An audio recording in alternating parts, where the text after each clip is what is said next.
తండ్రి అయిన దేవుని నామం నుండి ప్రభు అయిన యేసుక్రీస్తు నామం నుండి కూడి చేరి వచ్చిన సహోదరులందరికీ పరిశుద్ధులందరికీ ఈ యొక్క సంధ్య వేళ విజ్ఞాపన ప్రార్థనకు కూడా వచ్చి అందరికీ శుభవందనాలు తెలియజేసుకునిచ్చు.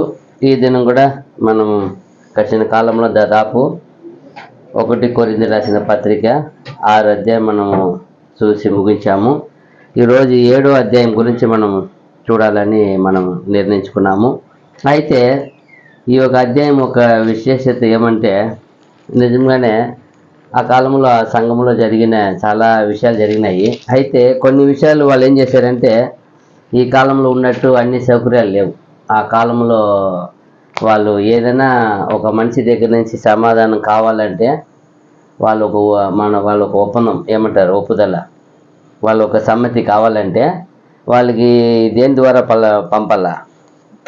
ఒక ఉత్తరం ద్వారానే లెటర్ రాసి పత్రిక. ఆ లెటర్ అంటే ఒక చిన్న ఉంటుంది, పత్రిక అంటే చాలా విషయాలు ఉంటాయి.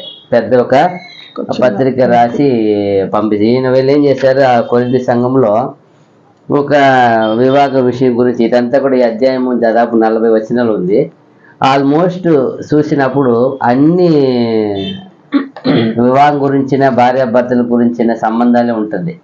దాని గురించే సంభాషణ మొత్తం, చాలా విషయాలు. కొన్ని ఆయన సొంత సలహాలు ఇస్తాడు, కొన్ని అది ఆజ్ఞ కాదంటారు, కొన్ని ఆజ్ఞపూర్వంగా ఎత్తి. నిజంగానే పౌలు గారు ఇంత గొప్ప సేవకుడు ఈ రీతిగా దేవుని పిల్లలకు అడిగిన ప్రతి విషయానికి చక్కగా ఆయన సమాధానం ఇచ్చి సంఘాన్ని కట్టి కాపాడినట్టు చూడండి, అది చాలా గొప్ప ఆశ్చర్యము. అదే మనం కూడా ఈరోజు ఆ రోజు జరిగిన విషయాన్ని ఈరోజు మనం కొంచెం ధ్యానిస్తాం దేవుని చిత్త ప్రకారంగా. మొదటి 1 కొరింథీ 7వ అధ్యాయం 1వ వచనం ఏం చెప్తుంది? మీరు వ్రాసిన వాటి విషయము స్త్రీని ముట్టకుండుట పురుషునికి మేలు. చాలా ఒక విచిత్రంగా ఉంటుంది కదా. మీరు రాసిన వాటి విషయము అంటే ఏమి అర్థము?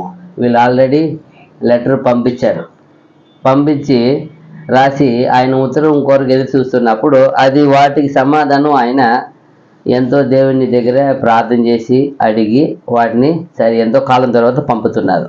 వచ్చిన తర్వాత వాటిని అదే చెప్తున్నారు, మీరు రాసిన వాటి విషయము స్త్రీని ముట్టకుండుట పురుషునికి మేలు అన్నారు. ఎందుకు ఈ ఒక పరిస్థితి వచ్చినప్పుడు వాళ్ళు అడిగిన విషయాన్ని కింద చెప్తున్నారు. ఈ ఒక కొరింథీ సంఘంలో విశ్వాసులు పౌలు గారికి ఒక ఉత్తరపూర్వకంగా ఏం చేస్తున్నారు, ఆయనకి ప్రశ్నలు పంపుతున్నారు. తర్వాత ఆయన దాని తర్వాత ఏం చేశారు, ఆ ఒక ప్రశ్నకి ఖచ్చితంగా జవాబుని ఆయన చూసి వాటిని రాసి పంపుతున్నారు. స్త్రీని ఎందుకు ముట్టకుండా ఉండేట్టుకు మనిషికి మేలు అని ఎందుకు పౌలు ఇలా చెప్తున్నారు అన్నప్పుడు ఇక్కడ ఏం చెప్తారంటే, పౌలు వాళ్ళు ఒక విషయం ఏమంటే, తిరుమణం అంటే వివాహమే చేసుకోకూడదని కాదు ఉద్దేశం. ఏం అర్థమో, ఎవరిని మీరు ఇప్పుడు ఉండే సంఘం ఉంది, ఆ సంఘానికి మాట్లాడు, మీరు ఎవరిని స్త్రీని ముట్టకుండా మేలు అన్నప్పుడు ఏమో దానికి భావం ఏమొస్తుంది, దానికి ఆన్సర్ ఏమనిపిస్తుంది? ఓహో అంటే అయితే ఎవరు వివాహం చేసుకోకూడదా అని అనిపిస్తుంది. అయితే ఆ రీతిగా చెప్పలేనా, ఎందుకంటే అలాంటి ఒక అర్థం కాదు. వివాహం లేకుండా దేవుని ఆరాధించవచ్చు, అది ఆయన చెప్తారు కదా, నామాదిగా ఉండవలసిందే ఉంది. అయితే రెండవది ఒక విషయం చూసినప్పుడు, వివాహం చేయని వాళ్ళు ఎక్కువ దేని గురించి ఆలోచన వస్తుంది వాళ్ళకి, దేవుని గురించిన ఆలోచన ఎక్కువ. దేవునికి ఎలా సంతోష పెట్టాలా, దేవుణ్ణి ఎలా మనము మహిమపరచాలా, దేవుని కార్యం ఎలా మనం చేయాలా అని ఏ ఒక్కరి సమ్మతి లేకుండా సొంతంగా ఏం చేయొచ్చు, సొంతంగా ఆలోచించడానికి ఉంది. ఇప్పుడు ఇద్దరు ఉన్నప్పుడు ఏం చేయాలి, వాళ్ళ సమ్మతిని ఏం చేయాలి, మనము కోరాలా, వాళ్ళని ఒప్పించాలా. అయితే ఇప్పుడు అది అంటాడు, నా మాదిగా ఉండి వివాహం చేసుకొని ఆరాధించవచ్చు, వివాహం లేకుండా కూడా దేవుని ఏం చేయవచ్చు, ఆరాధించవచ్చు, అది చెప్తున్నాడు. అయితే ఏమంటే వ్యత్యాసము, వివాహము లేకుండా ఏ ఒకరి ఆలోచన, ఏ అనవసరం లేకుండా ఎప్పుడు దేవుని గురించిన ఆసక్తి, దేవుని గురించిన ఆలోచన, దేవుని గురించిన ధ్యానము అలాగ ఉండి కూడా ఇది కూడా గొప్పగా ఇది చేయవచ్చు. అయితే వివాహం లేకుండా చేయడం అంటే ఇది దేవుని దగ్గర పొందుకోవాల్సిన విశేషమైన వరం అంట. ఈ వరం ఉంటేనే అవుతుందంట. విశేషమైన అంటే ఆశా నిగ్రహమైన కలిగిన ఒక వరం ఉండాలంట. అన్నిటిని ఏం చేసి ఉండాలా? అన్నిటిని ద్వేషించి ఉండాల.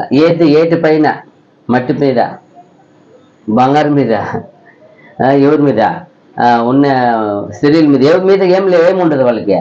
ఆశ అనేది ఉండకూడదు. అలాంటి వరం అది అందరికీ లభ్యత కాదు. అది అందరికీ అలాంటిది. అయితే ఆయన అది అలా వివాహం లేకుండా తీర్మానించి ఆరాధించి అనేది అది ఒక గొప్ప వరము, గొప్ప పిలుపు కూడా అంట. అది ఎలాంటిదంట? ఒక గొప్ప వరము ప్లస్ గొప్ప ఒక పిలుపు కూడా దేవుడు ఏర్పరిచి గొప్ప పిలుపు అది. అయితే అది చాలా మంది పురుషులు కానీ చాలా మంది స్త్రీలు కానీ ఈ వరం ఉండేది కాదు. ఎందుకో దేవుడు ఎవరు అనాది సంకల్పములు ఏర్పాటు తీర్మానించి వాళ్ళని బట్టి ఏం చేస్తారు? వాళ్ళనే ఎన్నుకుంటారు, అందరిని కాదు. అందుకంటే కదా కొందరు ఎలా పుట్టిన వారు కలరు అంటారు. దేవుని కొరకు నపుంసకులుగా పుట్టిన వారు కలరు, దేవుని కొరకు నపుంసకులుగా చేయబడి వారు కలరు. దేవుని నిమిత్తమే నపుంసకులు ఏం చేసినారంట కొందరు తీర్మానించుకున్న వాళ్ళు కలరు. అంటే దేవుని నిమిత్తము ఉంది కదా. అక్కడ చూడండి యెషయా 56లో 3వ వచనం చూడండి. అన్నగరగల అరెక్కపట్టరులుండు.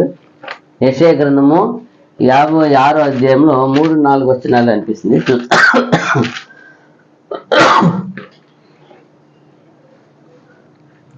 యెహోవాను హత్తుకొను అన్యుడు నిశ్చయముగా యెహోవా తన జనులలో నుండి నన్ను వెలివేయునని అనుకొనవద్దు. షండు నేను ఎండిన చెట్టని అనుకొనవద్దు. నేను నియమించిన విశ్రాంతి దినములను ఆచరించుచు నాకిష్టమైన వాటిని కోరుకొనుచు నా నిబంధన నాధారము చేసుకొనుచున్న షండులను గురించి యెహోవా ఇలాగు సెలవిచ్చుచున్నాడు.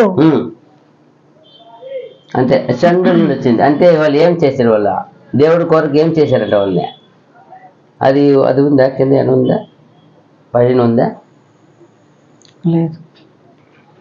అన్నగరు అక్క పొట్టలు వచ్చింది. సరే, అలా చూసినప్పుడు అంటే ఇది వచ్చి ఏమి అందరికీ ఏం లేదు. ఇది అందరికీ వరం ఇస్తేనే, దేవుడు వరం ఇస్తేనే ఎవరన్నా. కాబట్టి ఈ ఒక వాక్యం గురించి మనం పరిపూర్ణంగా అర్థం చేసుకోండి. కింద వాక్యం చూడాల. ఎందుకంటే అక్కడ మాట్లాడిందని కింద మరి చాలా వ్యత్యాసం ఉంది. అప్పుడు మనకు అర్థమైపోతుంది. చూడండి, ఇప్పుడు 1 Corinthians 7:31 నుండి 33 వరకు చూస్తే చదవండి. 1 Corinthians 7వ అధ్యాయము, అదే ఇప్పుడు అధ్యాయం 31-33 వరకు. ఈ లోకము అనుభవించువారు అమితంగా అనుభవింపనట్టును ఉండవలెను. ఏలైనగా ఈ లోకపు నటన గతించుచున్నది. మీరు చింతలేని వారై ఉండవలనని కోరుచున్నాను. పెళ్లి కాని వారు ప్రభువును ఎలాగూ సంతోష పెట్టగలనని ప్రభు విషయమైన కార్యములను గూర్చి చింతించుచున్నాడు. పెళ్లి అయిన వాడు భార్యను ఎలాగూ సంతోష పెట్టగలనని లోక విషయమైన వాటిని గూర్చి చింతించుచున్నాడు. అంతే. అటువలనే పెళ్లి కాని స్త్రీయు కన్యకయు తాము శరీరమందును ఆత్మయందును వేరే టాపిక్. ఇది చాలు. ఇది చూసినప్పుడు అదే ఇప్పుడు పెళ్లి అయిన వాళ్ళు దేని గురించి చింతిస్తారంట? ఫ్యామిలీ గురించి చింతిస్తాడు. పెళ్లి కాని వాడు ఎవరి గురించి చింతిస్తాడంట? ప్రభువుని గురించే చింతిస్తాడు. అంతే. అందుకే చెప్తున్నాడు మీకు దీనికి ఏం కాకూడదు అనుకుంటాను నేను. ఫస్ట్ ఏం చెప్తాడు, దీని గురించి మీరు ఇబ్బంది పడకూడదు లేదో చెప్పినారు కదా. అదే చదువు అక్కడే ఉంది మా 31లోనే. ఈ లోకము దాన్ని అనుభవించువారు అమితముగా అనుభవింపనట్టును ఉండవలెను. ఏలైనగా ఈ లోకపు నటన గతించుచున్నది. మీరు చింతలేని వారై ఉండవలనని కోరుచున్నాను. మీరు ఇలాంటి ఒక విషయం ఏం చేయకూడదని కోరుచున్నాను. చింతపడకూడదని కోరుచున్నాను. కాబట్టి దానికి చెప్తున్నాడు ఎలా మీరు చేయాలని. అక్కడ 26 వచనం 1 Corinthians 7:26 కూడా ఇప్పటి ఇబ్బందిని బట్టి ఉమ్. పురుషుడు తానున్న స్థితిలోనే ఉండుట మేలని తలంచుచున్నాను. అది ఇప్పుడు ఉండే పరిస్థితిని బట్టి చూసి అక్కడ అలాంటి పరిస్థితి తారుమారైపోయింది. అంత ఘోరాది ఘోరం జరిగిపోయింది సంఘంలో. అప్పుడు అంటాడు ఇప్పుడుండే పరిస్థితిని బట్టి మీరు ఇలాగే పురుషులు ఏం చేసి ఎలా ఉండాలంటారు. ఇప్పటి ఇబ్బందిని బట్టి పురుషుడు తానున్న స్థితిలోనే ఉండుట మేలని తలంచుచున్నాను. అంతే, తానున్న స్థితిలోనే ఉండుట మేలని తలంచుచున్నాను. ఇప్పుడు ఉండే ఇబ్బంది అలాంటి వచ్చింది. ఇప్పుడు అప్పుడే అంటే ఇప్పుడు ఆయన చెప్పి ఎంతకాలం అయిపోయింది?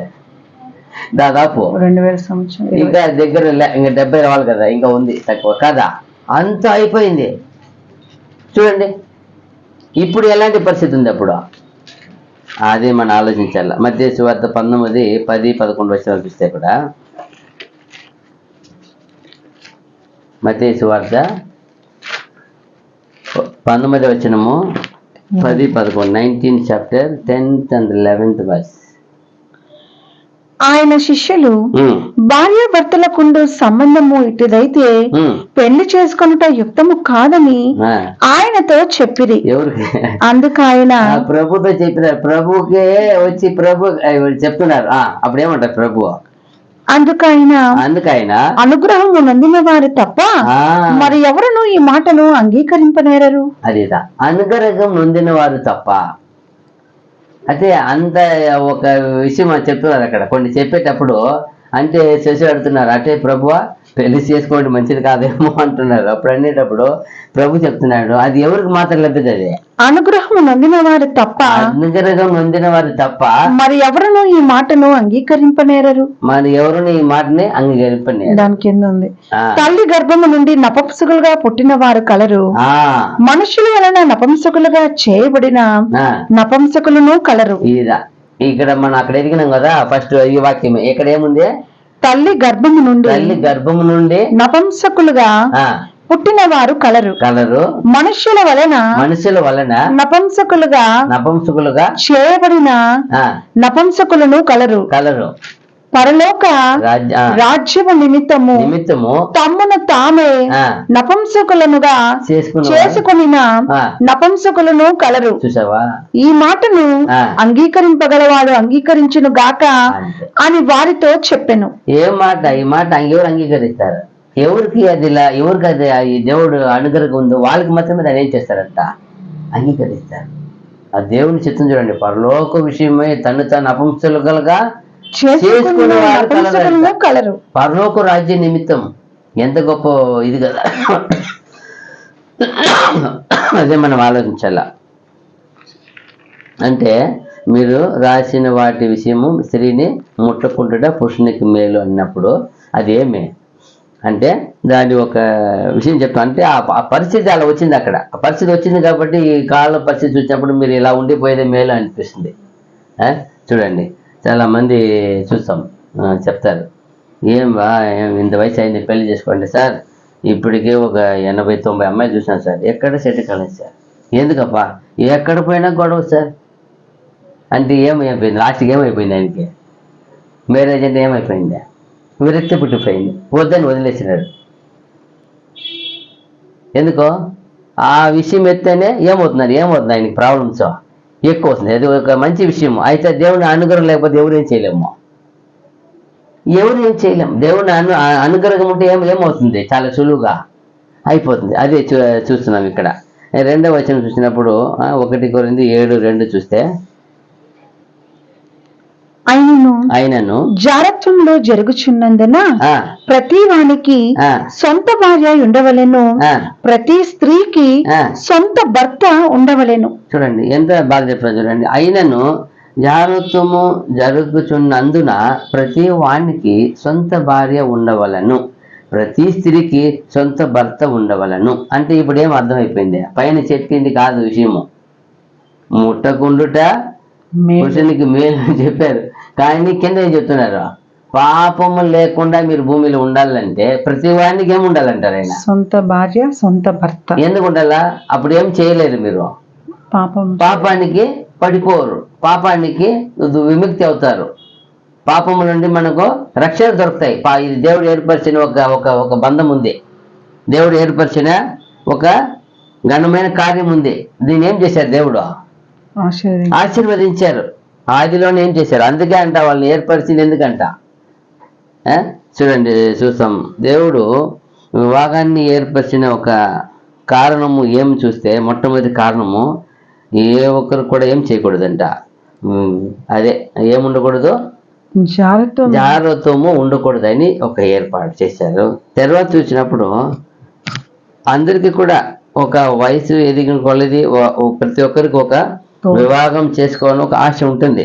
అయితే ఆ ఆశ ఎలా ఎలా అంటే దేవుడు ఏర్పరిచిన వివాహము మూలంగానే వాళ్ళు శరీర ఆశను ఏం చేసుకోవాలా, నెరవేర్చుకోవాలా. వేరే విధముగా వివాహానికి ముందు బాధ్యమైపోతుంది, జాగ్రత్త పాపం అయిపోతుంది. అదే దేవుడు ఒక గ్రంథంలో చెప్పిన ప్రకారము ఒకరిని అనే ఒక పద్ధతిలో ఇవి ఉండవల్ల. అదిదా దేవుడు ఏర్పరిచిన పరిశుద్ధ వివాహము. ఈ యొక్క వచనంలో పౌలు అందరూ తీర్మానం చేసుకోవాలా అంటున్నాడా? ఆయన చెప్పలా. అందరూ ఇప్పుడు అక్కడ చూసినప్పుడు ఎవరు తీర్మానం చేసుకోకూడదా అనిపిస్తుందా? లేదు. అయితే ఇక్కడ చూసినప్పుడు ప్రతి ఒక్కరూ తీర్మానం చేసుకోవాలా అని చెప్పాల. అయితే ఆయన చెప్పేదంతా ఒకటే, ఏమంటే వివాహమైన ప్రతి ఒక్క మనిషి కూడా తన భాగస్వామితో ఉండాల. అది దేవుడు ఏర్పరిచిన ప్రతి స్త్రీ కూడా తన భర్తతో ఉండాల. అదిదా దేవుని బిడ్డలుగా ఉండవలసిన, విశ్వాసిగా ఉండవలసిన ఒక బంధము ఏర్పరిచారు ఆయన. అయితే ఏ ఒక పాపము మనలో ఏలలేకుండా ప్రతి ఒక్కరు కూడా సొంత భార్య సొంత భర్త కలిగి ఉండాల. అప్పుడు ఇలా ఉండి దేవుని ఆరాధించడం అనేది పౌలు చెప్తున్నారు. ఇలాగ ఉండి మీరు ఆరాధించాల. ఒక్కొక్కరికి వాక్కు చెప్పిన యేసుప్రభు చెప్పారు కదా, ఏం చెప్పారు? మీ యొక్క కఠిన నిమిత్తమే మోస ఏం చేశారు? మీరు అడిగిన వల్లనే పరిత్యాగ పత్రిక రాసి ఇచ్చారు. లేకపోతే ఇచ్చేది కాదు, ఏర్పరిచింది అట్లా కాదంట. ఒక్కరైనా ఒక బంధంతో ఏర్పరిచారంట. ఆ పద్ధతి చెప్పిన. అందుకే మీ కళ్ళు ఏం చేయాలంటారు? జాగ్రత్తగా చూసుకోనండి. ఒకరిని ఇచ్చిదో చూస్తే ఏమై చేసినట్టు అయిపోతుంది, వ్యభిచారం చేసినట్టు. అందుకే మీరు హృదయంలో కూడా ఏం చేయండి, పవిత్రంగా అందరినీ పవిత్రమైన వాళ్ళుగా సహోదర సౌలు ఏం చేయాలి, అందరినీ భావించాలా, ప్రేమించాలని ఉంది. ప్రతి ఒక్కరిని కూడా మీ సొంత సహోదరుని వల్లే అంటారు. తోడ పుట్టిన సహోదరులుగా ఏం చేయాలి? ప్రతి ఒక్కరిని కూడా పవిత్రమైన మనసుతో అంటారు, పవిత్రమైన మాటతో, పవిత్రమైన చూపుతో. అప్పుడు ఈ పవిత్రం లేకపోతే ఏమైపోతుంది? అంతా కూడా అపవిత్రం అయిపోతాయి. అందుకే చెప్తున్నారు. ఇక్కడ చెప్పేది కూడా అదే.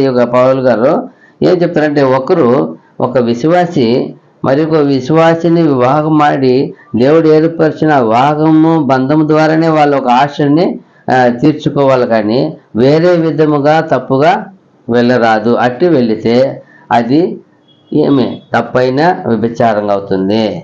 ఇదిదా దేవుడు ఏర్పరిచిన ఉండవలసిన ఒక ఏమంట ఒక ఇది అయినను జాగ్రత్తము జరుగుచున్నందున ప్రతి వానికి సొంత భార్య ఉండవలను, ప్రతి స్త్రీకి సొంత భర్త ఉండవలను. చూసినప్పుడు చూడండి, 1 కొరింథీ 7:20, అక్కడ 7:28 వచనం చూడండి. అయినను నీవు పెళ్లి చేసుకుని నన్ను పాపము లేదు, కన్యక పెళ్లి చేసుకున్నను ఆమెకు పాపము లేదు. అయితే అట్టి వారికి శరీర సంబంధమైన శ్రమలు కలుగును, అవి మీకు కలుగకుండా వలెనని కోరుచున్నాను. అంటే ఏమంట, ఓ 2 విషయం చెప్తున్నా అక్కడ. పెళ్లి చేసుకొని పోయినాను అంటే ఏమంటారు? సరిగా చదవండి. అయినను నీవు పెళ్లి చేసుకొనినను పాపము లేదు, కన్యక పెళ్లి చేసుకొనినను ఆమెకు పాపము లేదు. అయితే అట్టి వారికి శరీర సంబంధమైన శ్రమలు కలుగును, అవి మీకు కలగకుండా వలెనని కోరుచున్నాను. చేసుకున్నా సరే, చేసుకోకుండా ఉన్నా సరే, ఒక లిస్ట్ ఇస్తారు పైన కింద చూసినప్పుడు. అయితే ఏం లేదు, వాళ్ళ మనసే ఒక నిర్ణయిత ప్రకారం, తీర్మానిత ప్రకారం ఉండాలి. అది చెప్తున్నారు. మత్తయి సువార్త 19:4-6 కూడా చూసినప్పుడు, మత్తయి సువార్త 19వ అధ్యాయము 19 చాప్టర్ 4, 5, 6 వర్స్.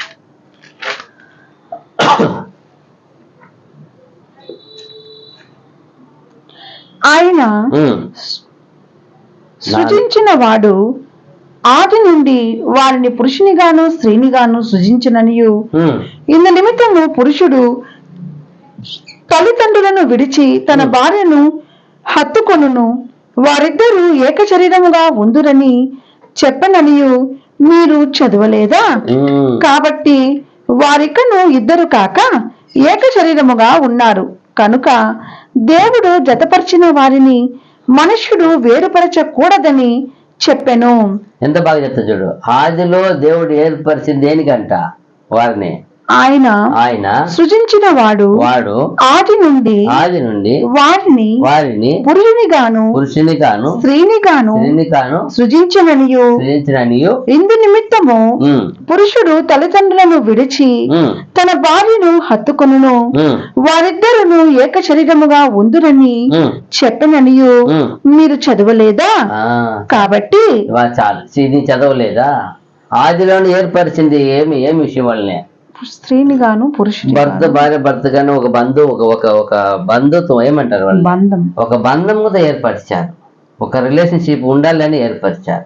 అది దేవుని చిత్తం. అది అలాగే మానవ కోటి వాళ్ళని ఆరంభం చేయాలని, ఇలా అవ్వాలని ఆయన ఏర్పాడు. అయితే మనం ఏం చేయకూడదు? అప్పుడు కింద చెప్తాడు వారిని ఏం చేయకూడదని ఉంది. దేవుడు ఏర్పరిచిన కనుక దేవుడు జతపరిచిన వారిని మనుషుడు వేరుపరచకూడదని చెప్పెను. చూసారా? అయితే ఈ రోజు సిచ్యువేషన్ ఎలా ఉంది? దుష్టుడు ఒక పక్క ఎవరిని మింగుదామా, వేరు కొడతామా, వెడల కొడతామా చూస్తూ ఉంటారు. అయితే కొందరు దుష్టుని సంబంధిగా అయిపోయి వాళ్ళ మనసు పెట్టి వాళ్ళు కూడా ఏం చేస్తుంటారు? వాడికి సపోర్ట్గా వాళ్ళు కూడా విడదీయాలని చూస్తుంటారు. ఎవరిని భార్య భర్త విడదీస్తామా, సంఘాన్ని విడదీస్తామా, బంధాన్ని విడదీస్తామా? ఏమండి ఇదంతా ఎవరి బుద్ధి అండి? దుష్టుని పని. ఆదిలోనే దేవుడు ఏర్పరిచింది ఏమే? జతపరిచి ఉండాలని ఆయన ఏర్పాటు చేస్తే ఈ రోజులో ఇంతకాలము ఇంత సత్యం ఏది కూడా ఈ రోజు కూడా ఎలా ఉన్నారు? అలాంటి దుర్బుద్ధి, దుర్యోచన, దుష్ట సంబంధి బుద్ధి అయిపోయి అలా చేస్తున్నారు. ఆ కాలంలో అలా జరిగింది అక్కడ. అందుకే రాస్తున్నారు ఆయన. మీరు అలా యోచించవచ్చా? ఆదిలోనే వాళ్ళని జతపరిచింది ఎందుకో? దేవుడు జతపరిచిన వారిని మనుషులు వేరుపరచవచ్చా? ఎంత ప్రశ్న ఇస్తున్నా చూడండి. ఎబ్రీ 13:4 చూస్తే కూడా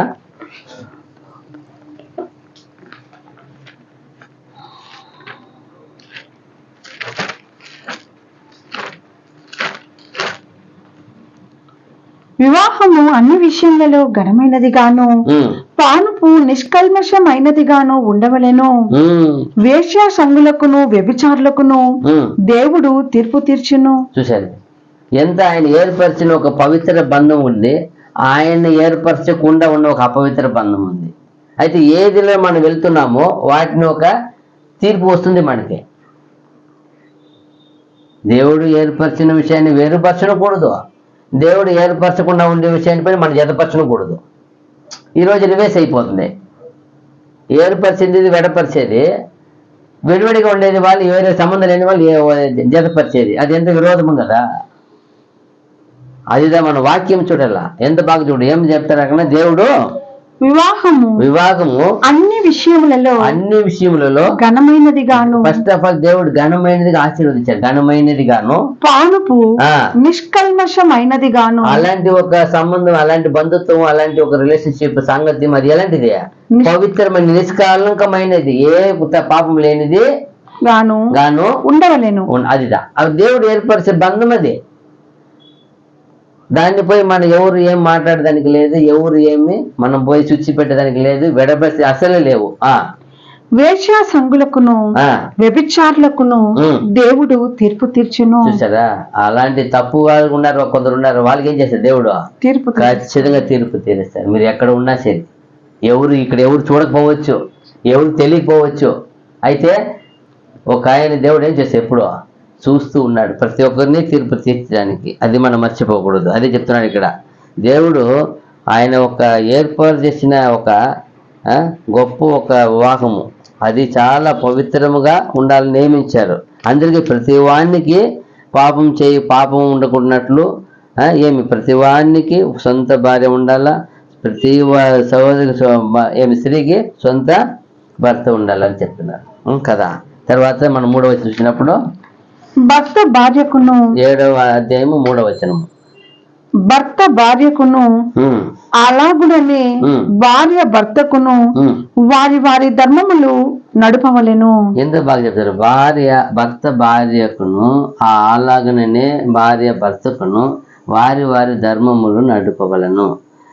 వివాహమైన దంపతులు ఒకరిని ఒకరిని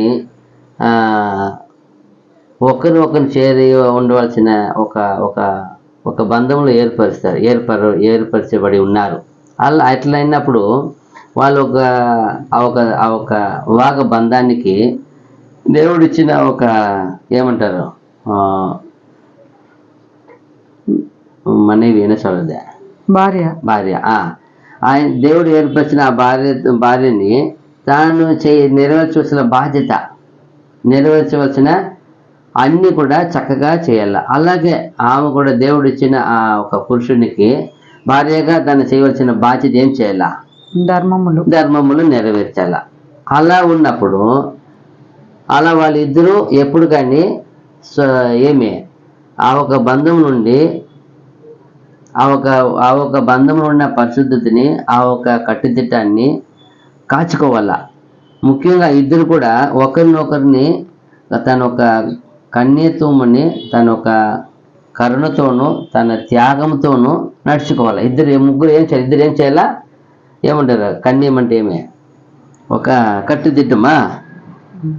ఒక కట్టుదిట్టంతో, ఒక కరుణతో, ఒక త్యాగంతో ఎప్పుడు కూడా వాళ్ళు ఏం చేయాలా? నడుచుకోవాలా. అలాగే ఒక వివాహం బంధం చూపిస్తుంది. తర్వాత ఈ యొక్క దేవుడు ఏర్పరిచిన ఆ ఒక సంగత్యంలో వాళ్ళు ఎప్పుడు కూడా దేవుని ఎదుట ఎప్పుడు కానీ స్వార్థపరులుగా లేకుండా ప్రేమ గుణం కలిగి దేవుడు ఏర్పరిచిన బంధంలో ఏం చేయాలా? అలాగే ఉండాల. అప్పుడే అది చెప్తారు భర్త భార్యకును అలాగనే భార్య భర్తకును వారి వారి ధర్మములు నడపవలను. ఎవరికి ఇచ్చిన బాధ్యత, ఎవరికి ఇచ్చిన ఇది ఏం చేయాలా? నెరవేర్చాలి. అప్పుడే మనము ఎంతకాలం ఒకరికొకరు విడివిడిగా ఉండవచ్చు. ఏం చేశారు దేవుడు? తన వాక్కు చేత వాళ్ళు ఏం చేశారు? జతపరిచారు. ఏమని జతపరిచారు? వాళ్ళు దేవుని ఒక పరిశుద్ధులుగా ఈ లోకంలో ఏ పాపం లేని వారుగా ఒకరినొకరు ఏం చేయాలా? ఆదరించుకొని దేవుని వాక్య ప్రకారం ఒకరినొకరు వాక్య ప్రకారం ప్రేమించుకొని దేవుని యొక్క ప్రణాళిక ప్రకారం ఏం చేయాలా? హత్తుకొని పిల్లలను కలిగి జీవించాల. అదిదా దేవుని ఒక ఏర్పాటు. చూడండి 1 తిమోతి 3:4 చూస్తే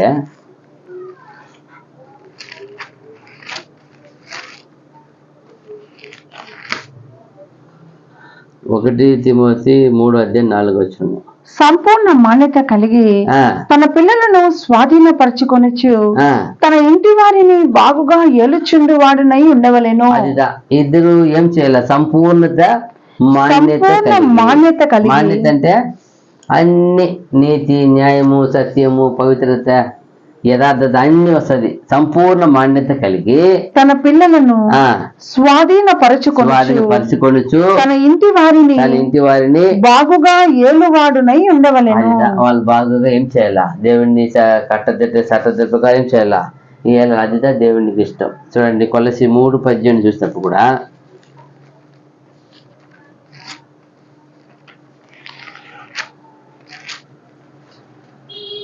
భార్యలారా మీ భర్తలకు విధేయులయుండుడి, ఇది ప్రభువును బట్టి యుక్తమై ఉన్నది. భర్తలారా మీ భార్యలను ప్రేమించుడి, వారిని నిష్ఠూర పెట్టకుడి. ఇద్దరికి చెప్తారు, ఒకరికే చెప్పాలి. ఒకరికే చెప్తే కోపం నా మీద వచ్చేస్తాయి. మళ్ళీ ఏందా ఈ మనిషిని చూడు, ఎంత బాగుంది చూడు. ఏమంట? భార్యలారా మీ భర్తలకు విధేయులై ఉండుడి, ఇది ప్రభువును బట్టి యుక్తమై ఉన్నది. చూడండి భర్తలారా మీ భార్యలను ప్రేమించుడి, వారిని నిష్ఠూర పెట్టకుడి. ఎంత బాగుంది చూసారా? అప్పుడు ఏం చేయాలి? ఒకరు ఏం చేయాలా? దేవుణ్ణి ఒక చట్టదిట్ట ప్రకారం, కట్టడ ఆజ్ఞ ప్రకారం, ఆయన ఇచ్చిన ఆయన చూపిన దయ ప్రకారం ఒకరినొకరు ఏం చేయాలా? అద్దుకొని లోబడి జీవించాలా. ఒకరికి ఏం చేయాలా? లోబడాలా, ప్రేమించాలా. అది చూపించేది. సామెతలు 12:4 కూడా చూసినప్పుడు సామెతల గ్రంథము 12:4.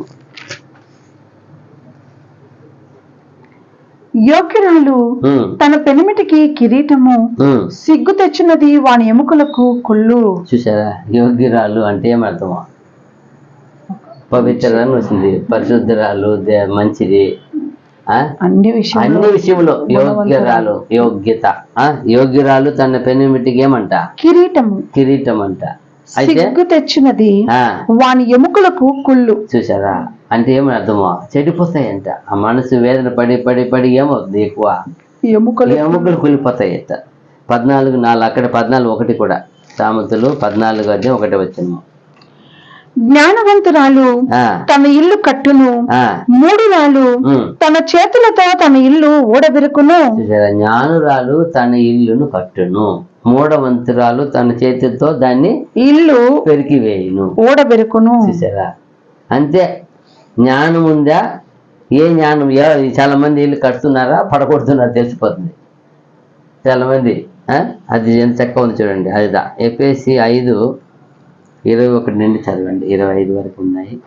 ఎఫెసీ పత్రిక 5వ అధ్యాయము.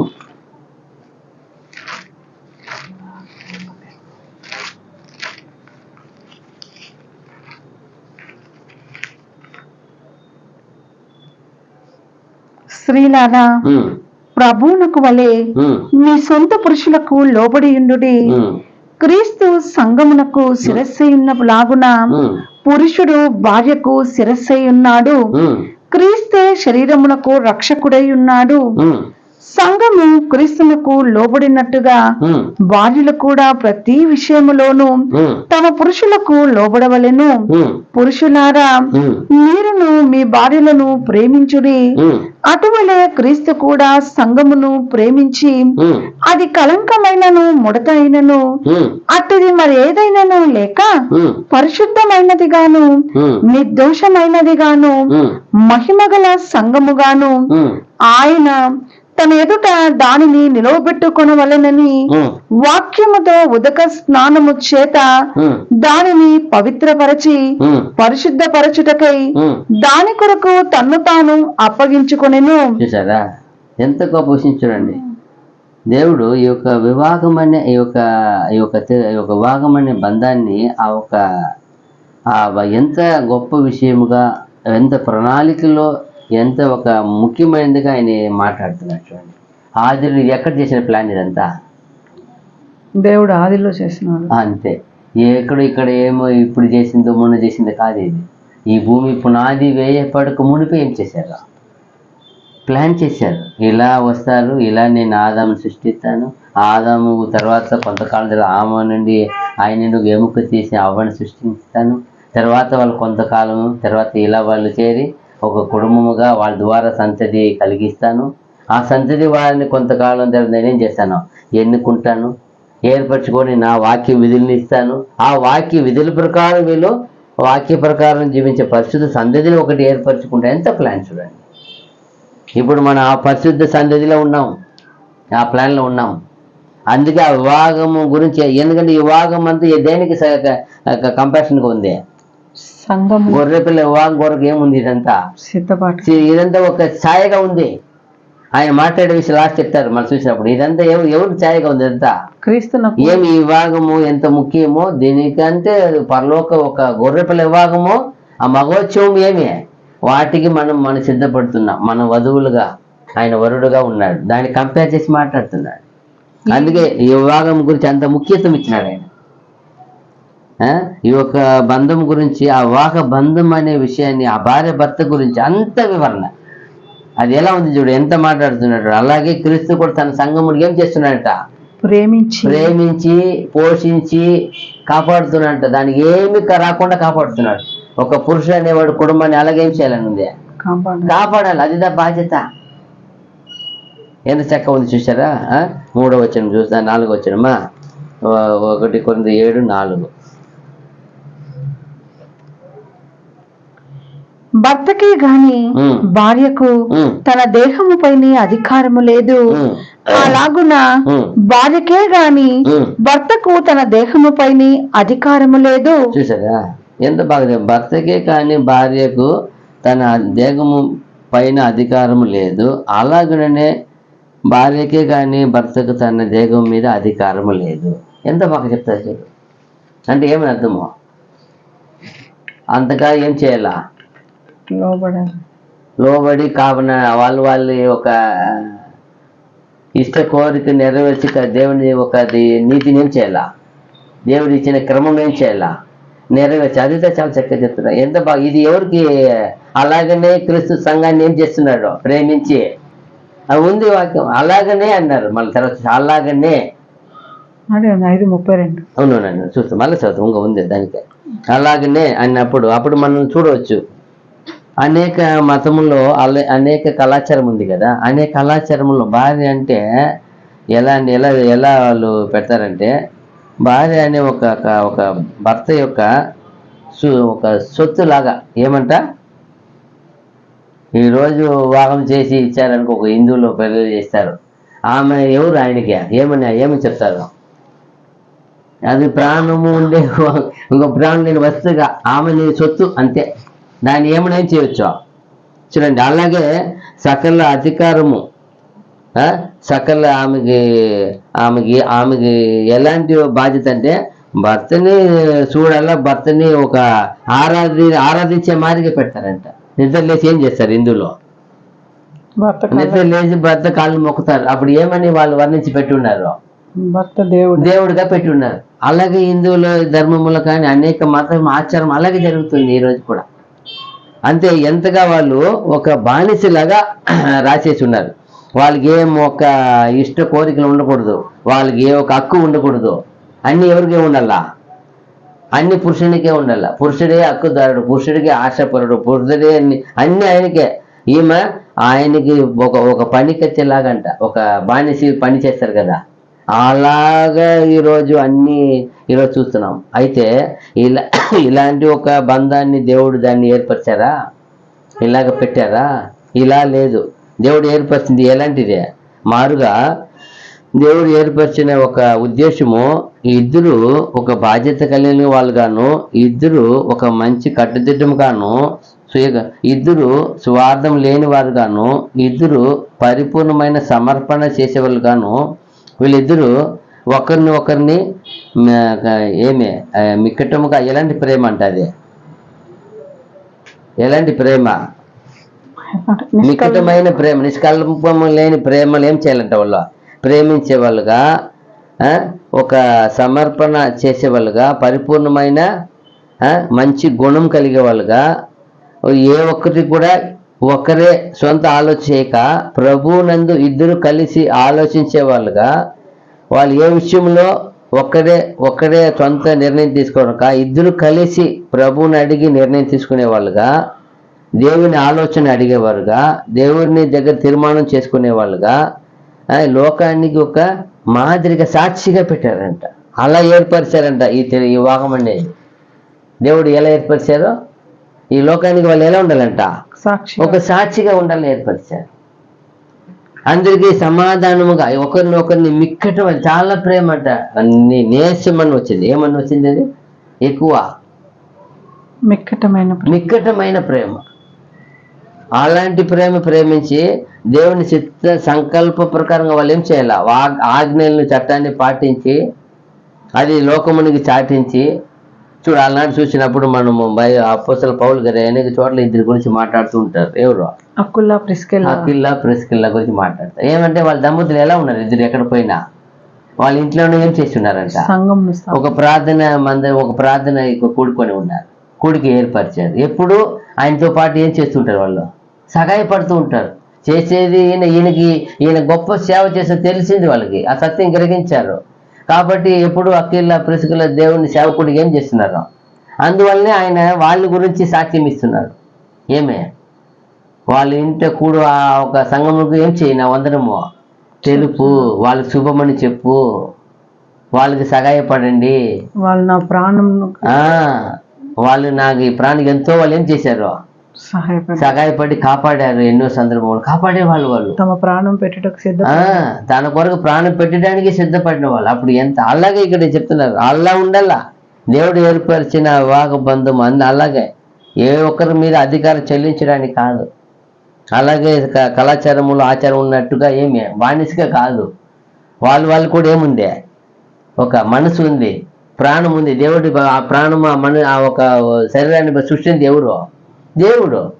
అప్పుడు మనం ఎరిగి వాక్య ప్రకారం ఏం చేయాలి ప్రతి ఒక్కరిని కూడా. అందుకే చెప్తారు కదా, వారికి చేయవలసిన ధర్మం ఏం చేయండి మీరు, నెరవేర్చండి అంటారు. ఎవరికి ఏ బాధ్యత చేయాలో వాటిని ఏం చేయండి మీరు, నెరవేర్చుడి. అలాగే ఇక్కడ మనం చూసినప్పుడు అది చెప్తున్నారు. అలాగా దేవునికి ఒక ఒక దేవుడు ఏర్పరిచిన ఒక గొప్ప సాక్షిగా ఉండవలసిన ఈ యొక్క వివాహం అలా ఏర్పరిచారంట. అయితే ఈరోజు ఏమైపోయింది ఆ వివాహము? రోజుకే వివాహం కాకుండా కాపురం, వివాహమే లేకుండా కాపురం చేసే, ఏమంటారు దాన్ని ఇంగ్లీష్లో, లివింగ్ టుగెదర్. చూడండి, అంటే ఏమని అర్థమో, కలిసి జీవించేది. అంతే, కలిసి జీవిస్తాం. చట్టంలే, ఎలాంటి నీతిలే, ఎలాంటి న్యాయంలే, ఎలాంటి సత్యంలే. ఏదో బైబిలే తెలీదు, సత్యమే తెలీదు, ఎలా జీవిస్తారంటే సరేపా, వాళ్ళు సత్యం తెలియదు. వాళ్ళు లేచి వచ్చినప్పుడు దేవుడు తీర్పు తీర్చిపోతాడు. సత్యం ఎరిగి సత్యవంతుడు చెప్పుకొని లివింగ్ టుగెదర్ అంటే అది ఎలా దేవుడు దాన్ని అంగీకరిస్తారు? ఎలాంటిది అది? ఎంత అపవిత్రం అది, ఎంత ఘోరం అది. అదే అలాంటివి ఆ కాలంలో సంఘంలో వచ్చే పరిస్థితి అది. ఆ కాలంలో కాదు, ఈ కాలము అలాంటి పరిస్థితి ఉంది. ఉన్నను దానికి ఏమి ఎరగక ఆవిడ ఏమి జరగలేనట్టుగా చూసుకొని పోయేవాళ్ళు. అయితే మనుషులు ఎవరు చూడరు, అడగరు. అయితే దేవుడు ప్రతి విషయాన్ని అణువును ఎత్తి తీసి పెడతారు, అక్కడ చేసి చూపిస్తారు కదా. చూడండి, ఇక్కడ లూకా సువార్త 1:6 చూసినప్పుడు వీళ్ళిద్దరు ఎలాంటి పరిస్థితులు ఉన్నారంట. చూడండి, Luke 1:6, లూకా సువార్త 1:6. వీరిద్దరు ప్రభు యొక్క సకలమైన ఆజ్ఞల చెప్పునను న్యాయ విధుల చెప్పునను నిరపరాధులుగా నడుచుకొనుచు. ఎట్టంట వాళ్ళు ఇద్దరు, ఇదిదా అండి భార్య భర్తకు ఉండవలసిన లక్షణం అంటారు. దేవుడి సాక్ష్యం ఇస్తున్నారు వాళ్ళ గురించి. ఏమిస్తున్నారు? వీరిద్దరు ప్రభు యొక్క సకలమైన ఆజ్ఞ చెప్పునను న్యాయ విధుల చెప్పునను నిరపరాధులుగా నడుచుకొనుచు దేవుని దృష్టికి నీతిమంతులై ఉండిరి. చూసారా, దేవుని దృష్టికి సకల ఆజ్ఞ చెప్పునను నడుచుకొనుచు ఇద్దరు భార్యాభర్త. ఎవరు వాళ్ళు? యోహాను బాప్తిసం ఇస్తే యోహాను వాళ్ళు తల్లిదండ్రులు. అందుకే ఆయన అందగా వాళ్ళు ఉన్నారు కాబట్టి వాళ్ళ కుమారుడు ఎంత గొప్ప సేవ చేశారు. చూడండి, ఈ భూమిలో ఆయన కన్నా గొప్పవాడు ఎవరు లేరని ప్రభు ఏం చేశారు? ఆయన గురించి, ఈయన గురించి దేవుడు సాక్ష్యం ఇస్తున్నాడు. వాళ్ళ గురించి ప్రభు సాక్ష్యం, వాళ్ళ కుమారుడు గురించి. అప్పుడు ఎంత గొప్ప జీవితం జీవించారు వాళ్ళు. ఈ రోజు మాట్లాడుకునే అంత గొప్ప అదిదా ఒక భార్య భర్త అనే బంధం అనేది. అది క్రీస్తు ఆ సంఘానికి ఛాయగా ఉంది. ఆ ఛాయను మనం ధరించుకొని చూపించాలంటే ఎంత గొప్ప విషయము. వాళ్ళు ధరించి చూపించారు. చూడండి, అన్ని విషయంలో వాళ్ళు సకల వీరిద్దరు ప్రభు యొక్క సకలమైన ఆజ్ఞల చెప్పునను. చూడండి, వీరిద్దరు ప్రభు యొక్క సకల విధమైన ఆజ్ఞ చెప్పునను న్యాయ విధుల చెప్పునను నిరపరాధులుగా నడుచుకొనుచు దేవుని దృష్టికి నీతిమంతులై ఉండిరి. దేవుని దృష్టికి ఎంత గొప్ప. చూడండి, మన జీవితంలో ఉండాలంటే మనం తీర్మానించుకోవాలి. దేవా, ఇదిగో మీ సేవకులు ఇలా ఉన్నారు, మేము కూడా మా జీవం ఉన్న వారికి ఇలా ఉండటకు మాకు దయచేయమని వేడుకోవాలా. వాక్యం ఎత్తి పెట్టుకొని వేడుకోవాలా. రోజు ప్రార్థన చేయాలా. ఆ వాక్యం అంతా మనం ఎదిగేం చేయాలా, సొంతం చేసుకోవాలా. ఊరికి వచ్చేస్తుందా? వాక్యం ఎత్తి రోజు ఎంత ధ్యానిస్తావో అంతగా నీకు దేవుని ఒక సత్యం దొరుకుతుంది. ఊరికే దొరుకుతుంది.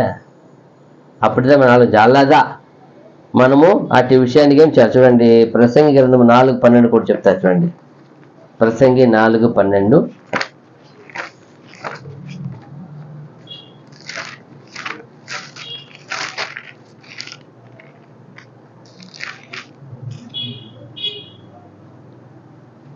ఒంటరి ఎగు ఒకని మీద మరి ఒకడు పడిన ఎడల ఇద్దరు కూడి వాని ఎదిరింపగలరు. 3 పేటల త్రాడు త్వరగా తెగిపోదు కదా. చూసారా, ఒక భార్య భర్తను ఎలా ఉండాలా? ఇద్దరు కలిసి ఏం చేయాలా? ఎవరు వచ్చినా ఏం చేయాలా? వాళ్ళ మధ్యన లేకుండా తరము కొట్టాలా. అదిదా మీరు దేవుని బిడ్డలుగా ఉండవలసిన మీరు ఒక క్రీస్తు ఛాయ అంటే మీలో ఒక ఐక్యత బంధం ఉందంటే ఇలా ఉండాలి. ఎవరు వాళ్ళ మధ్య ఏం చేయకూడదు. ఎవరైనా వాళ్ళకు దేవుడు ఇచ్చిన పిల్లలు తప్ప వాళ్ళిద్దరే మధ్యలో ఉండవచ్చు. వేరు ఎవరు తల్లిదండ్రుల మధ్య ఎవరు ఏం చేయకూడదు. ఎంత బాగా చెప్తా చూడు. వీళ్ళిద్దరూ ఏమంట, ఒంటరి ఎగు ఒకని మీద మరి ఒకడు పడిన ఎడల ఇద్దరు కూడి వాడిని ఎదిరింపగలరు. వాళ్ళు ఎదిరింపగలరు. 3 పేటల త్రాడు త్వరగా తెగిపోదు కదా. ఇప్పుడు ఇద్దరు భార్య భర్త ఉండి వాళ్ళతో ఎవరు ఉన్నారు? దేవుడు ఉన్నాడు, ప్రభు ఉన్నాడు. అప్పుడు ఇద్దరు ఉన్నప్పుడు వీళ్ళు మాంసం ఉన్నారు, ఆత్మీయ ఉన్నాడు. ఆయన ఇద్దరు ఎదిరిస్తే ఎవరైనా సరే దుష్టుడు కానీ దుష్ట జనం ఏమవుతారు? పారిపోతారు. ఇద్దరు సెపరేట్ గా పక్క ఉంటే చూసుకుంటా ఉంటే అవునా నవ్వుకుంటా ఉంటే అప్పుడు ఏమి మన చోటు ఇచ్చింటాయి. అది మీరిద్దరు దేవుడు ఏర్పరిచారు. మీకు విరోధంగా మధ్యలో ఏ ఒక్కరిని కూడా వదలకూడదు. అది ఏం కాదు, అది నీతి కాదు, అది సభ్యత కాదు, అది న్యాయం కాదు, అది దేవుని వాక్యానికి ఏమే వ్యతిరేకత. అదిదా ఇక్కడ చూపి ఇది ఏమంట, 3 పేటల దారి ఏం చేయదంట, త్వరగా తెగిపోదు. తర్వాత చూసినప్పుడు వీరిద్దరు ఏం చేయాలా? వాడు ఒకరిని ఎదిరించాలా. ఎందుకు ఒకరు ఏర్పరిచిన దేవుడు మీరేమవ్వాలా? రోజుకే అన్ని విషయములు అన్యోన్యత ఐక్యత ఎందు ప్రేమ ఎందు వేరుపరి ఏం చేయాలి? క్రీస్తు ప్రేమను ఏం చేయాలి? మీరు కనపరిచారు అందరికీ. ఇద్దరు మంచిగా చాలా మంది చూస్తూ ఉంటాం. 10 ఏళ్ళు యానివర్సరీ, 20 ఏళ్ళ యానివర్సరీ, 30 ఏళ్ళ యానివర్సరీ, 40 ఏళ్ళ యానివర్సరీ, కొన్ని 60 ఏళ్ళు చూస్తాం. ఎంత ఆశ్చర్యం ఉంటుంది. మీరు చూడండి, మేము చూసాము విలేజ్ 60 ఏళ్ళు కూడా చూసాము మేము. అప్పుడు ఎంత షాక్ అవుతాము కదా. అంటే వాళ్ళు ఎంతగా ఒకరు ఏం లేదు, ఒకరు ఏం చేయరు, ఎడబాయకుండా అంత ప్రేమ. నేను అప్పుడు పని చేసేవాడు మార్బల్ ఫిల్ ఉన్నప్పుడు. ఒక పెద్ద ఆయన వస్తాడు, నాకెంత అప్పుడు 30 ఉంటుంది, ఆయనకెంత ఒక 50 పైన దగ్గర ఉంటుంది. పెద్ద ఆయన పిలిచి కోపం వచ్చేస్తుంది. ఆయన ఏమంటే, నేను చేసే పని నువ్వు చేయలేవు అంటాడు. కరెక్ట్. ఏమంటే, మా భార్య నన్ను అట్లా మేపింది, చాలా బాగా చూసుకుంటుంది, ఒక్క మాట కూడా నేను చెప్పిన మాటని ఒక్కటి కూడా దాటదు.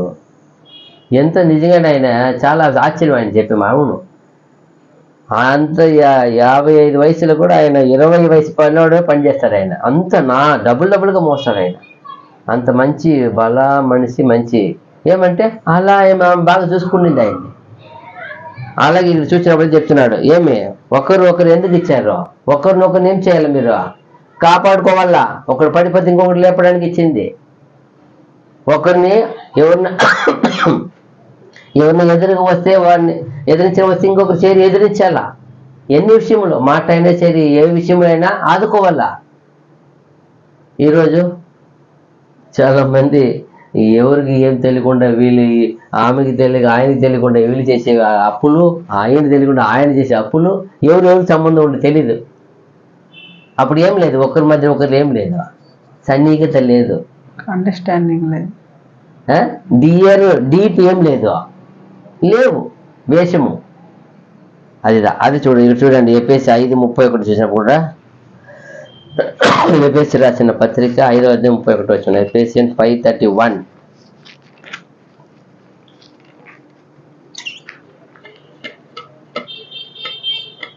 ఈ హేతువు చేత పురుషుడు తన తండ్రిని తల్లిని విడిచి తన భార్యను హత్తుకొనును, వారిద్దరును ఏక శరీరమగుదురు. ఈ మర్మము గొప్పది. చూసారా ఎంత బాగా చెప్తారు. ఏమంట, వీరిద్దరు ఈ హేతువు చేత పురుషుడు తన తండ్రిని తల్లిని విడిచి తన భార్యను హత్తుకొనును, వారిద్దరును ఏక శరీరమగుదురు. చూసారా, ఎవరు దేవుడు ఏర్పరిచి చూడండి. మీరేమో వల్ల అంతకాలం వారు తల్లిదండ్రులుగా ఉండి పెంచి పెద్ద చేసి మీరు ఇప్పుడు ఏం వచ్చినారు, మీరు తల్లిదండ్రులు ఆవాల్సిన ఒక సమయం వచ్చింది కాబట్టి మిమ్మల్ని ఏం చేస్తున్నారు, అందుకని వాళ్ళు ఇవన్నీ తీసి మిమ్మల్ని జతపరుచున్నారు. ఒక దేవుడిని ఒక ప్రణాళిక ప్లాన్ ఉంది, ప్లాన్లో ఉంది. 400 సంవత్సరం ఎక్కడి నుంచి ఐగుప్తులో పోయి ఉన్నారు. సమయం వచ్చినప్పుడు అక్కడ మోషే అని ఒక రక్షకుని ఎక్కడ పుట్టిస్తున్నాడు, అక్కడనే పుట్టిస్తున్నాడు. అక్కడ పుట్టాడు, కానీ ఆయన దినములకు చాలా అందరికీ ఎలా ఉండాలా, చాలా అందరికీ ఒక ఎదిగిన వ్యక్తిగా ఉండాలా, అందరికీ ఫేమస్ ఉండాలి ఆయన.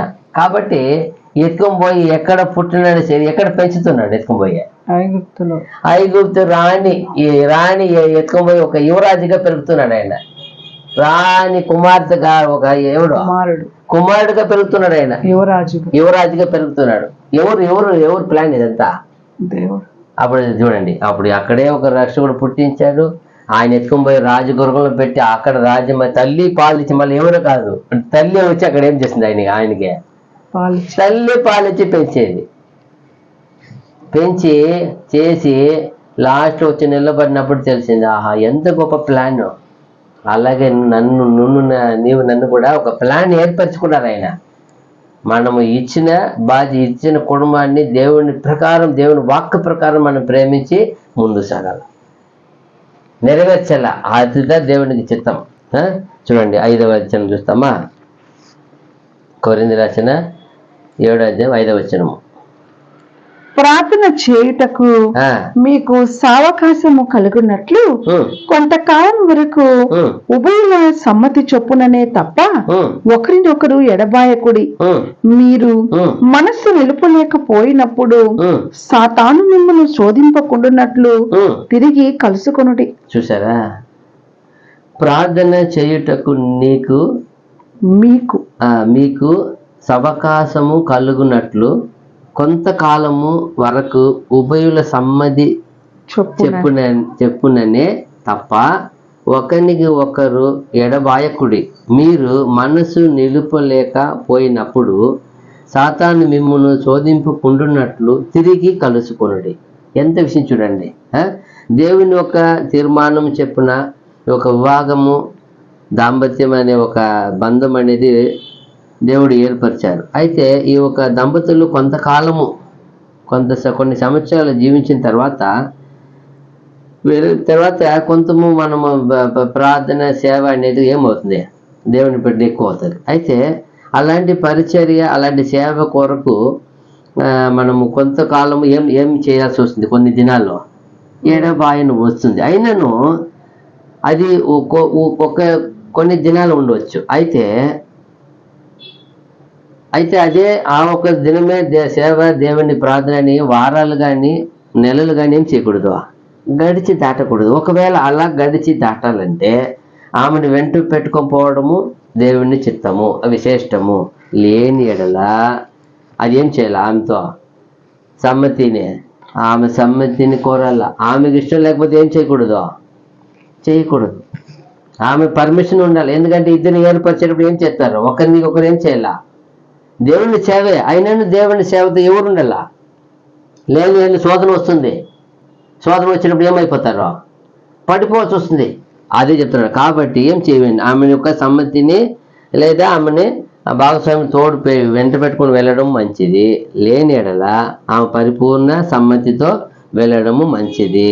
అయితే అయినను ఒకరి విరక్తి భావము కలగకున్నట్లు ఏం చేయాల, మళ్ళా కొంతకాలంతో కూడి ఉండాల. ఇదిదా వాక్యము చెప్పుతుంది. అయితే ఇంకా ఒక విషయం, ఒకవేళ ఇంకా మనకి ఎడబాటు అంటే ఎక్కువ అయితే దేవుని బిడ్డలు మనం ఉపవాసానికి ప్రార్థనకి మాత్రం ఏం చేయవచ్చు, ఇద్దరు ఏం చేయాలి. అది కూడా సమ్మతిస్తేనే, నేను ఉపవాసం ఉండాలా, మీరు నాకు సహకరించండి, ఇద్దరు ఏక మనసుతో సమ్మతిస్తే తప్ప అది కూడా ఏం చేయకూడదు, మీరు ఉండకూడదు. అట్లా ఉన్న శోధకుడు ఏం చేస్తాడు, దుష్టుడు మిమ్మల్ని శోధించకుండా మీరేం చేయాలా, వెంటనే మళ్ళా కలిసి జీవించాలని పౌలు చెప్తున్నాడు. చూడండి, ఇదిదా దేవుడు ప్రార్థన చేయటకు నీకు అవకాశము మీకు కలుగునప్పుడు అని ఉంది. అంటే ఆ ప్రార్థన విషయానికి ఇక్కడ ఏమని చూసినప్పుడు ఒక్కొక్కరికి ఇప్పుడు నాకు ప్రార్థన నా ఇష్టం కదా, ఆమె ప్రార్థన ఆమె ఇష్టం కదా, అది కాదు. మీరు ఏమైనా దేవుని కొరకు ఉపవాసం చేయాలంటే ఏం చేయాలా? ఫస్ట్ ఆఫ్ ఆల్ ఇద్దరు ఒకరినొకరినే నిర్ణయించుకొని తీర్మానించుకొని అది ఓకే అని సమ్మతిస్తేనేం చేయాలి, ఏమైనా ప్రారంభించాలి. లేకపోతే ఏం చేయకూడదు. ఆదిలో కూడా చూస్తాం, ఎవరైనా భర్తకాలం తీర్మానించినప్పుడు ఆయన భర్త వచ్చి ఏం చేస్తేనే అంట ఒప్పుకుంటేనే అది బలి కాணிక చేయాల, లేకపోతే ఏం చేయకూడదు, అలా చేయకూడదు. చూడండి మల్లాకి గ్రంథము 2:14, 15, 16 వచ్చిన ఏం చెప్పింది చూడండి.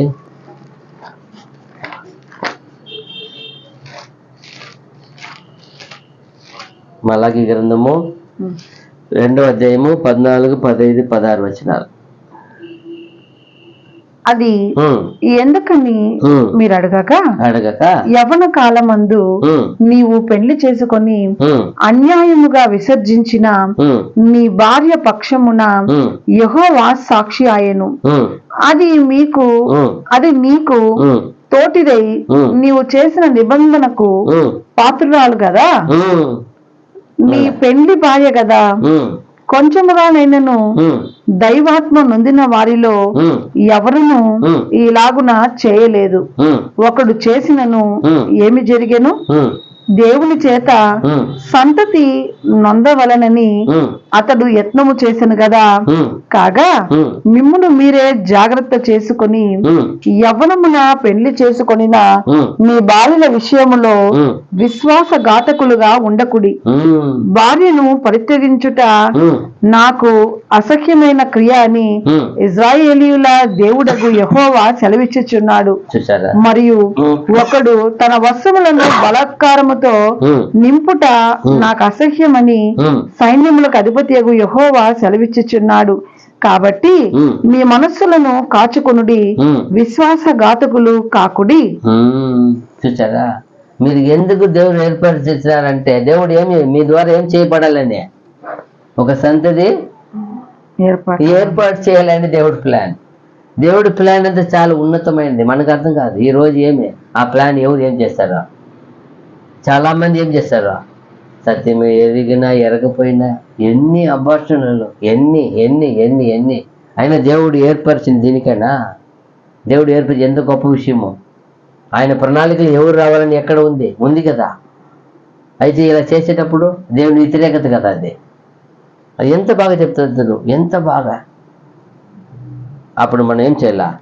ఏదైనా సమ్మతి తప్ప ఒక్క ప్రతి విషయంలో. అందుకే మీరు జాగ్రత్త పడండి మీ యవ్వనం గురించి. మీ యవ్వన కాలమందు నువ్వు పెళ్లి చేసుకునిన అన్యాయముగా విసర్జించిన నీ భార్య పక్షమున యెహోవా సాక్షి ఆయను. చూసారా, దేవుడే వచ్చి సాక్షిగా నిలబడతాడు. నువ్వు ఎందుకు ఈ రోజు అదే అడుగుతాడు, ఎందుకు అప్ప పెళ్లి చేసుకునేది?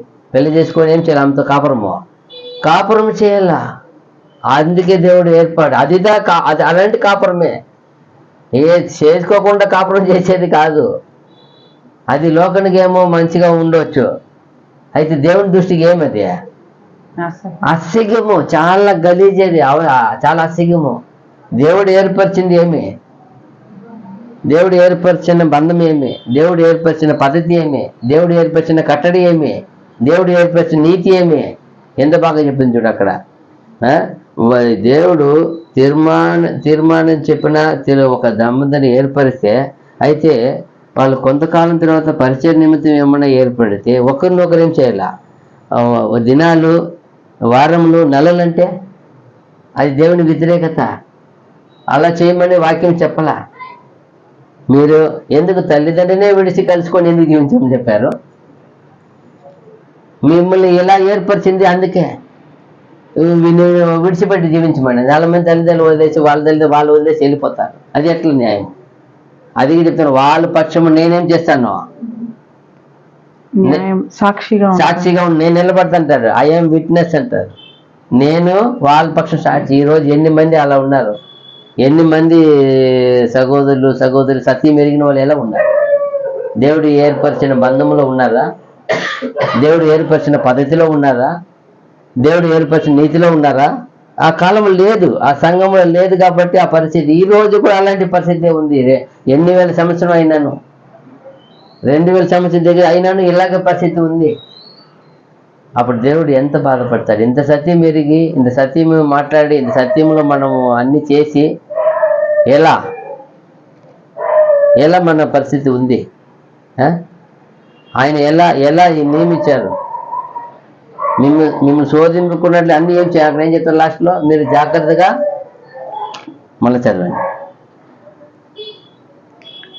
ప్రార్థన చేయుటకు మీకు సావకాశము కలుగునట్లు. మళ్ళీ కదా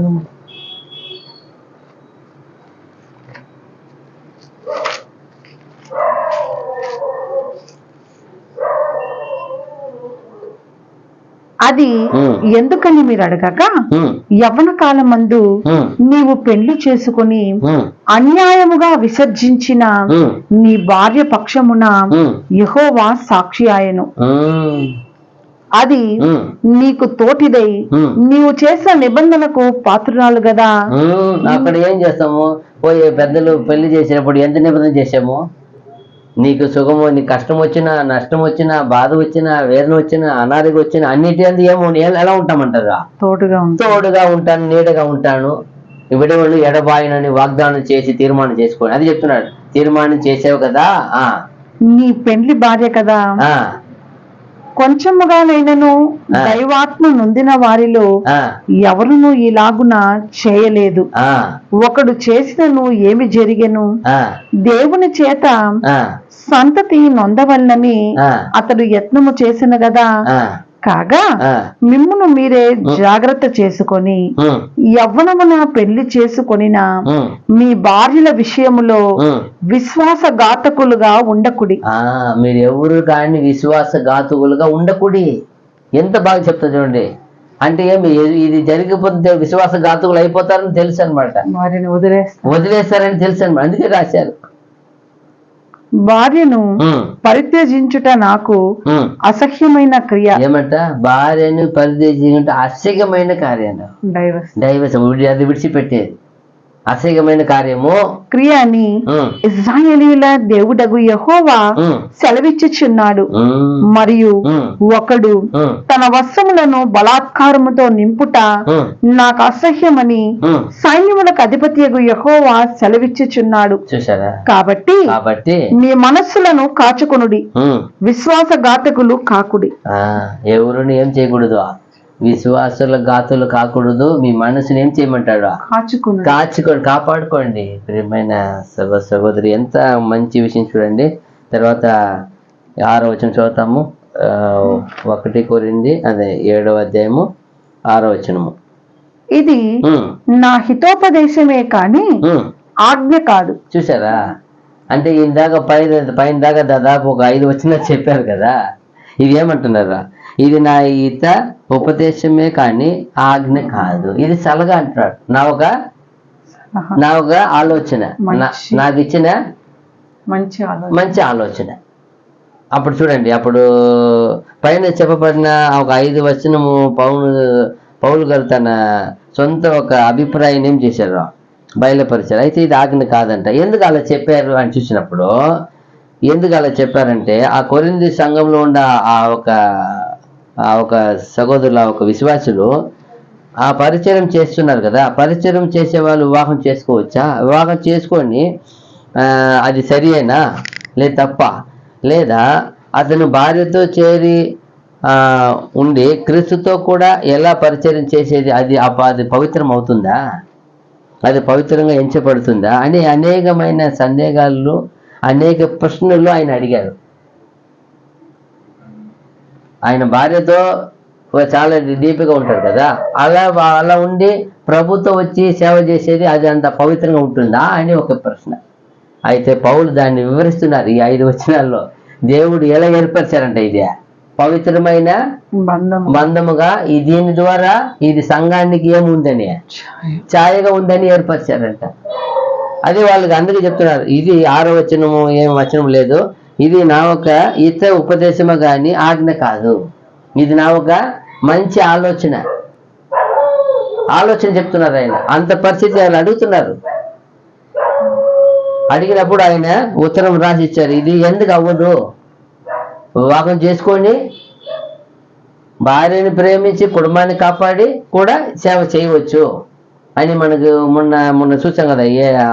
ఏనొక హానోకు గురించి చూసాం కదా. హానోకు ఏం చేశారట, 65 వయసులో పెళ్లి చేసుకొని 300 సంవత్సరాలు ఏం చేశారు, కుటుంబంతోనూ ఉన్నారు. ఎవరితో సంచరించారు? ఆయన దేవుడితో నడిచారు. ఆయన కుటుంబం ఉంది, ఆయనకి ఫ్యామిలీ ఉంది, కుమారులను కుమార్తెలు కన్నారు.